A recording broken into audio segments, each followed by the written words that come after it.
Hello, world! I'm Chris Perillo, and you've tuned into another live edition of the Locker Gnome Daily Report, or TLDR for short.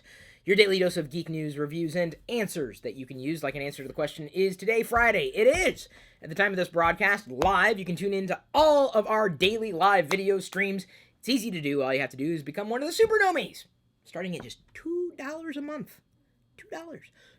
Where's my $2? Remember that movie? Oh God, what was it? Better Off Dead? Was that the movie?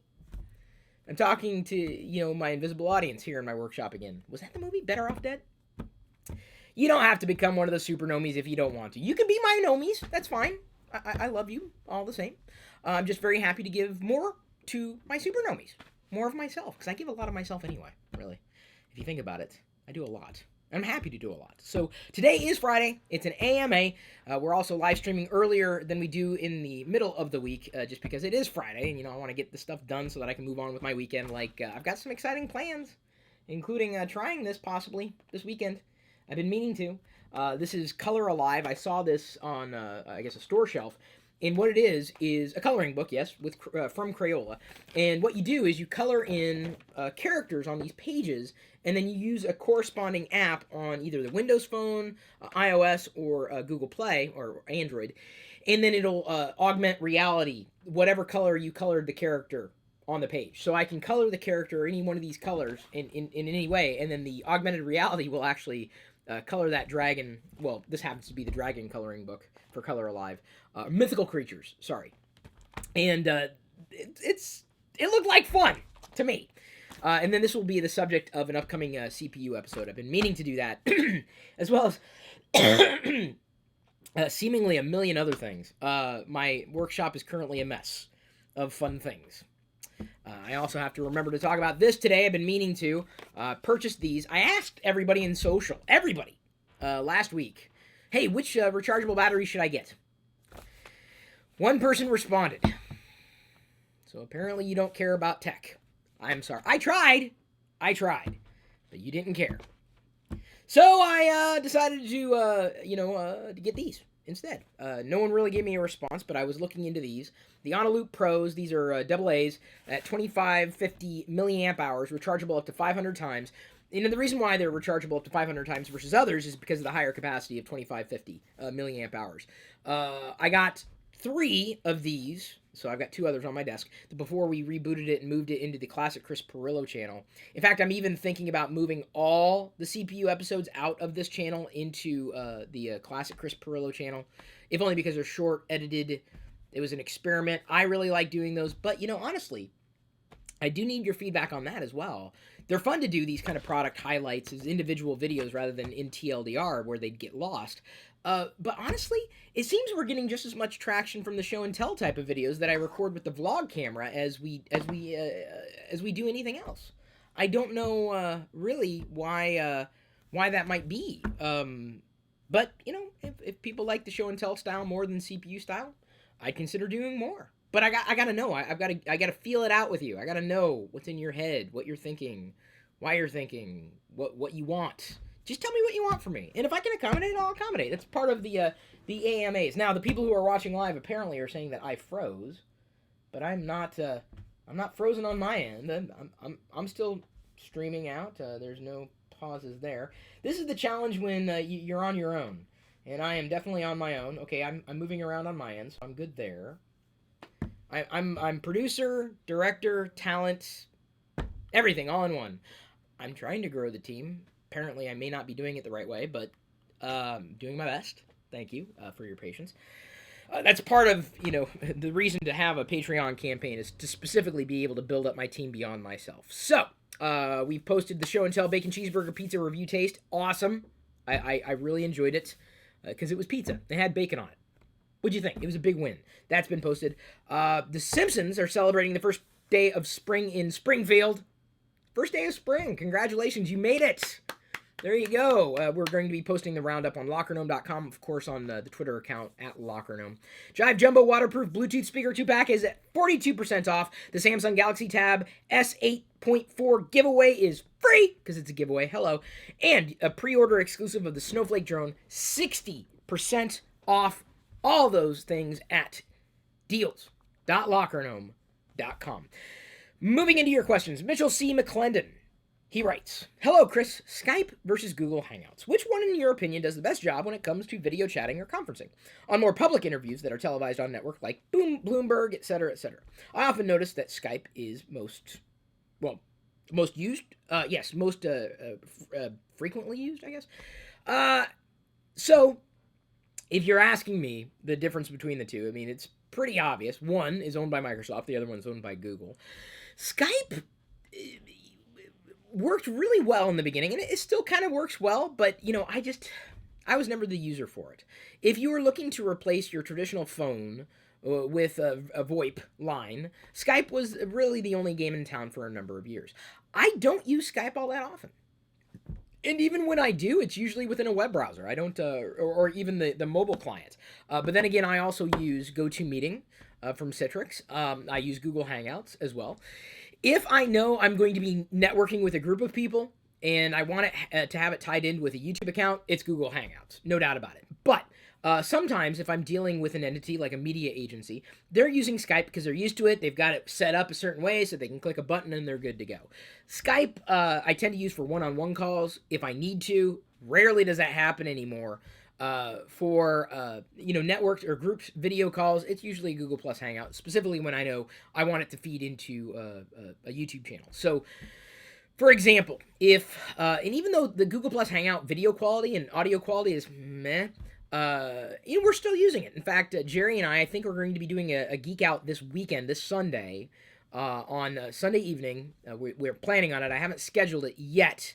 But possibly Sunday later in the Sunday evening, early in the Sunday evening, in that time range for Pacific time zone. So you can tune into that. That'll be a public hangout, but I'm just going to have Jerry working virtually. I'll be here virtually, and possibly one other person. I think, if the great dynamic is not just between one or two people, but potentially three. And I think that's the magic number for those types of hangouts.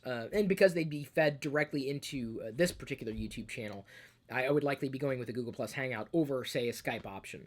Skype, it was great. Was. Not so much anymore. That's my feeling. And I'm not even talking technologically speaking. I've had issues with just about every one of these platforms, but I think Skype is being used in traditional media companies, if only because it's legacy. It's been around and people know it works, and people usually have an account, but honestly anymore, yeah, Skype's not my favorite. Never really was, though. Never really kept it open 24/7 like some people do. Not my thing. Brian H. I think, Brian, you were the one who commented in the Facebook thread yesterday when I was talking about the wax pack that I got that was damaged. He was saying, man, that gum, or he said he remembers the taste of the gum of the old wax packs. And I said, I was joking around with him, Brian, so hopefully you got that I was joking around with you in the thread. I even had to update my comment to make sure you knew I wasn't, calling you something. I was calling the product taste something. Remember gum from old wax packs? Ugh. Hi, Chris. Hey, Chris. My friend found an article, forget where it was from, that suggested that Microsoft was going to make Windows 10 a reoccurring license. That's his word there. Meaning you could pay annually for the new updates, no service packs, etc. It's my understanding that this is similar to how Apple functions with their OS updates, not totally up on their business model, though. While the article's claim doesn't appear to be true, I believe, and this is Brian, the future of Windows is in the cloud, meaning follow me desktop, logging into your account from anywhere, having your hard drive and personal files stored in the cloud for access on any PC. Do you think reoccurring license options or reoccurring license operating systems are the future? Any other side comments worth noting? As usual, thanks for the input. So, yes, and this was actually an updated news story. I talked about it yesterday or the day before, how Microsoft was updating its approach to how users who pirated Windows would be able to upgrade to Windows 10. It was updated in patron Earl Green. Sorry, Earl. I always throw the word patron in there. One of the Supernomies, Earl Green, sent the link saying that, well, Microsoft clarified that by saying if you're upgrading from a pirated version of Windows to Windows 10, you would get Windows 10, but not a full-blown free copy of Windows 10, it would be limited in some way that remains to be seen. So they just want you to move to Windows 10, period, and are willing to kind of turn a blind eye, but give you, a limited set of options with Windows 10, which now makes a lot more sense than just saying, okay, pirates, that's fine. Here's a free upgrade. That didn't sound right to me. So seeing or hearing about the clarified news made a lot of sense. Microsoft is in this position where they don't really build their own PCs. Apple does. Apple builds their own PCs, Macs. Microsoft, by and large, apart from the outlier, the Surface PC, they rely on OEMs. So I think it makes sense for Microsoft to go that route. Not necessarily paying for service packs, so to speak, but much like they're doing with Microsoft Office, with Office 365, basically getting you in on the wheel. It makes a lot of sense to me. I have no issue with that whatsoever. OS 10 being the operating system, the desktop class operating system from Apple, or even iOS, the mobile OS, from Apple, they don't need to charge for software upgrades anymore because they're selling the hardware. That's where they make their money. Microsoft doesn't make money from hardware. They make money from software, by and large. I mean, again, there are outliers to that. So I think it makes a lot of sense if Microsoft offers something compelling. I also think it could be a huge win for OEMs because if they tie in, let's say, an upgrade, a revolving upgrade to having a Windows license on, let's say, 5 PCs was $99 a year. It just went. It was $99 a year no matter what. You had 5 PCs, whatever Microsoft terms or determines as PCs licenses.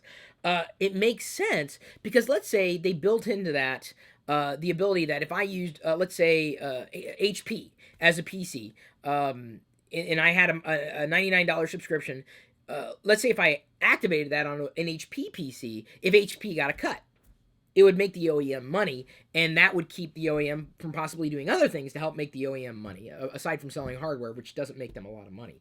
So I think it could make a big impact, huge impact in A, curbing piracy for Microsoft, B, keeping people within and well invested in the Microsoft ecosystem, C, it could fuel further sales for OEMs, and that is revenue generation for OEMs. So I think it's a big fat win all the way around. Now, on top of that, what could happen with it? I don't know. Would it be nice to be able to go to any PC and log into a virtual desktop? Yeah. Are we there yet? Maybe. Would I want to do that? I'd still be a little nervous. I'm still very, very nervous about the cloud.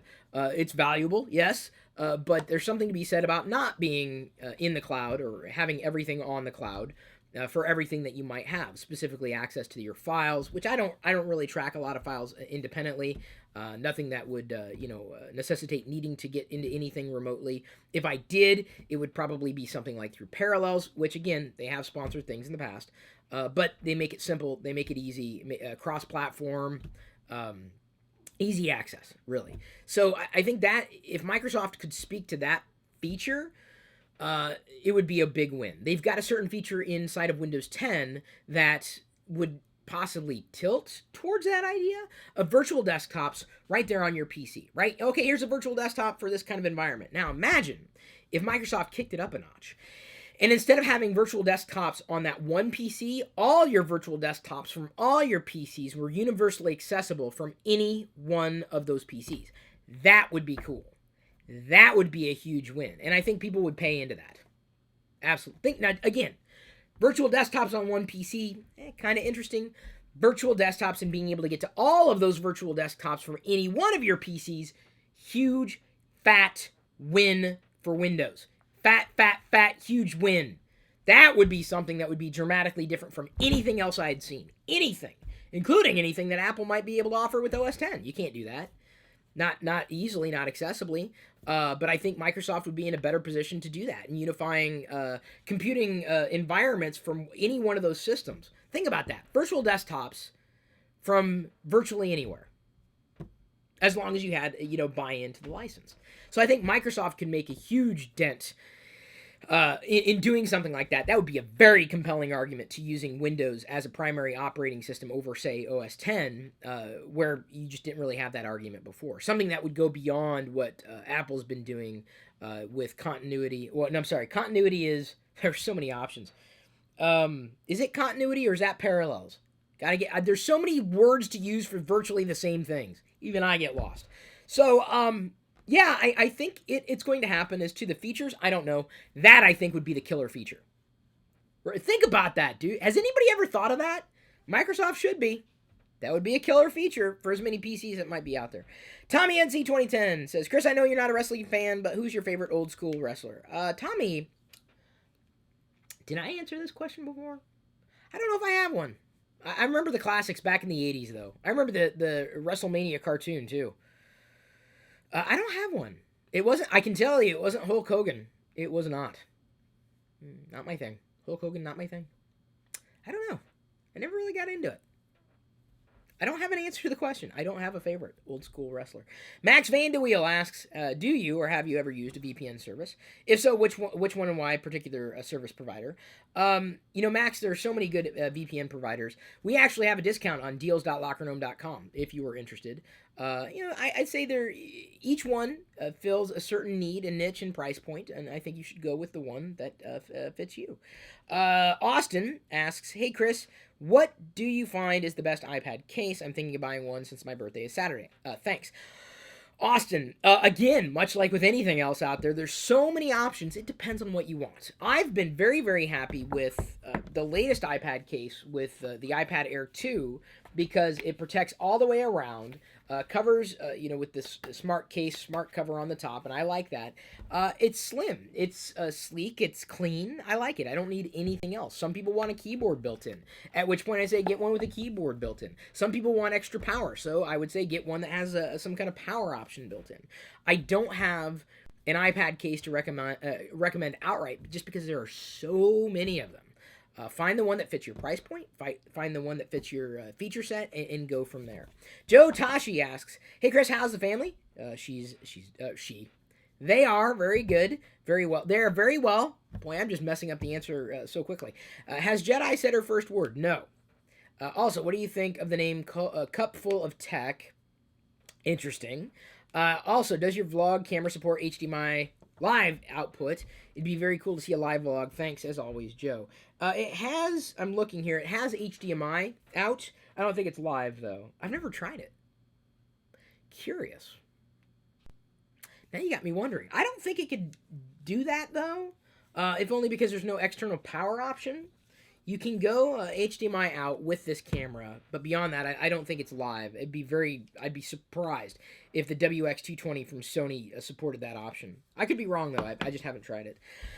Jedi, I don't think is going to speak her first word. What is it until 2 years old? Is that when they usually speak their first word? Right around 2. So I'm not expecting a single word from Jedi until she's 2. So until then, it's sign language that we're using. Father, food, baby, mother. I'm learning. Just as I go along, I'm learning these signs. Kind of fun, too, to learn a new language. I know a little bit of Spanish. I know a little bit of ASL. Not that I can sign beyond doing something like this. You want your daddy? Do you want your father? Your vater? Dada? Papa? Vava? Whatever you want to call me. We'll see. 2 years, I think, is when that happens. So if she speaks before 2 years old, wow, I would be thrilled to be able to develop verbal abilities like that at such a young age. Would be amazing. And she might. Given how much we speak around her, she was here at the beginning of the broadcast and then popped out. Diana may be getting ready for the day. Joe Tashi asks, would you use the GoPro as your vlog camera and also capture Jedi's first steps? I thought about that. So yes, I would consider moving from this to the GoPro. I just haven't tried it yet. I also worry because of the stabilization features of the GoPro. I'd have to do a lot of post-processing with the GoPro. There are a lot of limitations that the GoPro has, despite its size. I don't know, is the ultimate answer for that.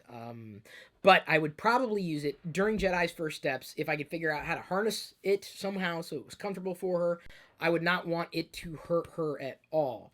So if she fell on it, that would worry me because it could hurt her. That's you don't want that to happen. And when you're walking and learning how to walk, you can hurt yourself even at such a young age. So we do plan on capturing. If I can get a newer GoPro, that will absolutely happen. Liz explains to me, scientifically speaking, babies usually speak their first words a year and a half. So I guess you have to wait another year, possibly. I'm hoping we can get her to say something before then. I think as much as we're speaking and as much as she's cooing, I think she's going to be speaking soon. We'll see. She's a kid, a baby, an infant. She can only develop as fast as her body will enable it. But as much as we might be able to talk around her and enable that and have conversations around her, I think is only going to help her, if only in terms of modeling. Tony has question 27, 28, and 29. First, he asks, what would you do if someday you found out that Jedi was actually the one bullying? Oh, I'd be livid. Very, very upset. And again, empathetically speaking, put her in the situation of how do you feel when people do that to you? Well, the answer is probably going to be not that good. So, how do you think it feels when you're doing that to somebody else? She may not even recognize she's doing something bullying, may not recognize it at all. Said if you expect other people to treat you with respect, you have to emanate respect first. You cannot expect respect unless you give respect outright. The only difference is, and the only caveat is, when someone doesn't respect you outright, then you don't have to respect them in return because they've already shown themselves as someone who just does not deserve your respect.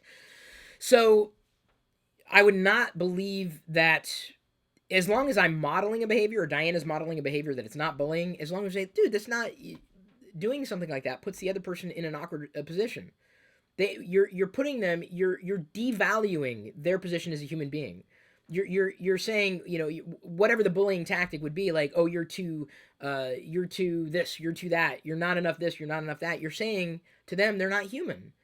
Can you help that your hair is your color? Can you help that your voice sounds that way? Can you help that you have these types of hands? Can you help anything about you that you cannot control? Then the answer is no. I mean, you can control behaviors, but that's a part of bullying. Do you like the color green? Yes.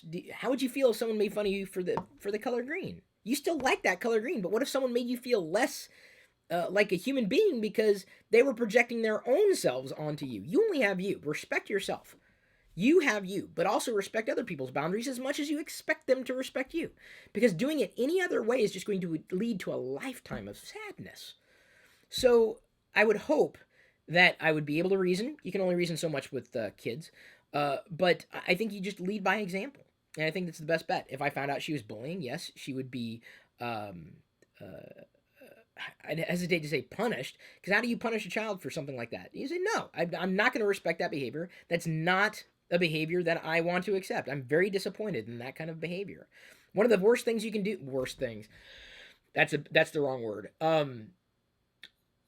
One of the most devastating things you might be able to do is not, I was pinched by my parents. I think that was a right discipline. The best way to discipline might be through saying, I'm disappointed in that behavior. I know you can do better. I know you know how it feels. So, I want to encourage that type of behavior, a better behavior. I am disappointed in that behavior.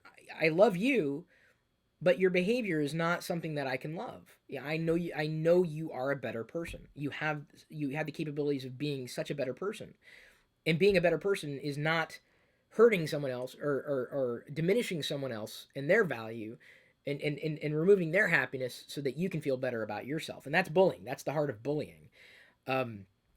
Just explaining, I'm disappointed. I'm disappointed in that behavior. And if she doesn't want my disappointment, she knows that it's not the right thing to do. Bullying is not the right thing. It's just not. Morally, it's repugnant. And just because you have, certain opportunities to bully someone else over the internet doesn't make it right. Morally, just does not make it right. And she's going to be dealing with that for the rest of her life, just like I have. Just because you're older doesn't mean you don't deal with bullying. I deal with it every day. Question number 28. Where do the Q&A questions come from? Can we submit them separately?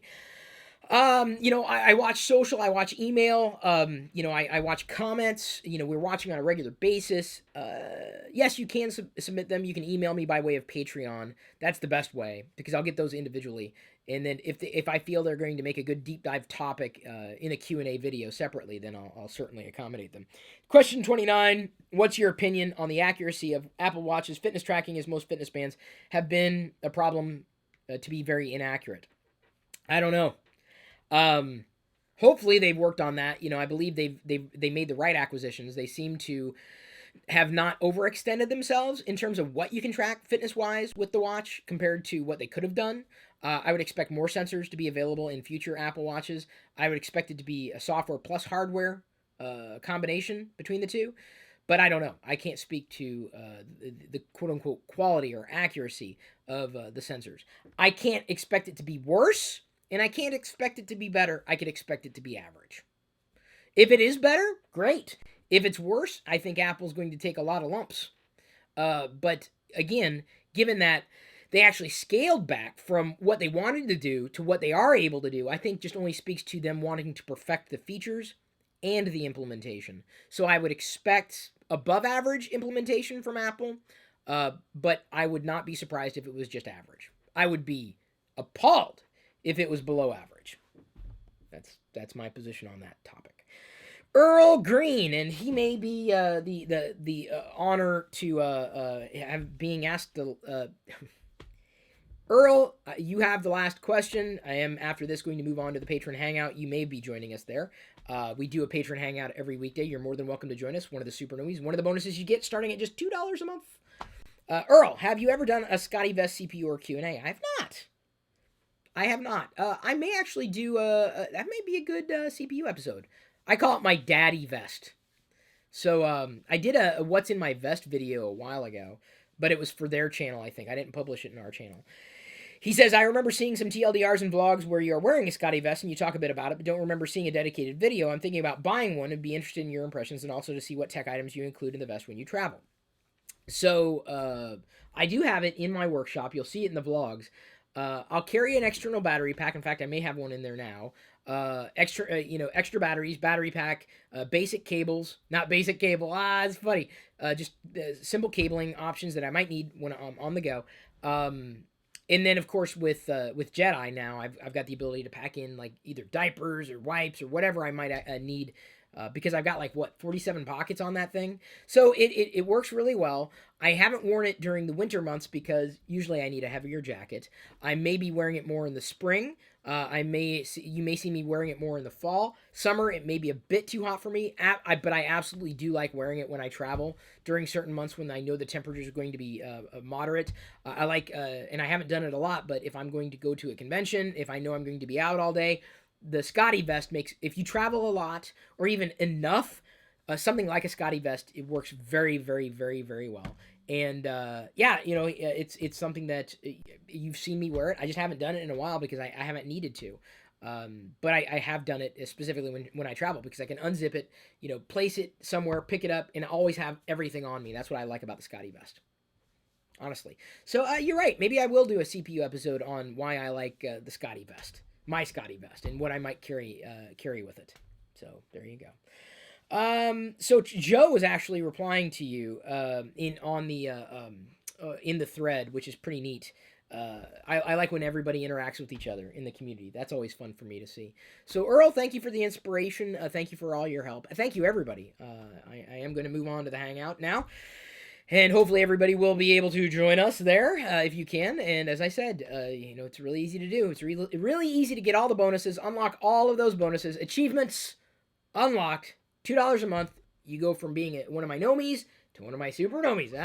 You want to be a super nomie? I think you do. Thank you. I love you. I appreciate you. But at this point, I'm going to leave you to your own devices.